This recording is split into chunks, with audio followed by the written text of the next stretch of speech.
حضور سورہ حج کی ایک اور آیت ہے، آیت نمبر 76، اللہ یصطفی من الملائکۃ رسلا ومن الناس ان اللہ سمیع بصیر۔ اللہ فرشتوں میں سے اپنے رسول منتخب کرتا ہے اور اسی طرح انسانوں میں سے بھی۔ اللہ بہت بیان سننے والا اور حالات کو بہت دیکھنے والا ہے۔ حضور یہاں فرشتوں میں سے رسول جو محمد صلی اللہ علیہ وسلم کی طرف پیغام لے کر آتا تھا وہ کیا تھا؟ رسول۔ اگر وہ رسول نہ ہوتا تو اپنی طرف سے باتیں کرتا تھا۔ رسول وہ ہوتا ہے جو کسی کا پیغام پہنچاتا ہے۔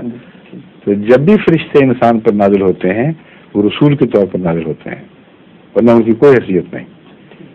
اور حضرت ابراہیم کے پاس جو آئے، حضرت لوط کے پاس جو آئے، وہ سب اللہ کے رسول تھے، اور حضرت مریم کے پاس جو آئے وہ بھی اللہ کے رسول تھے۔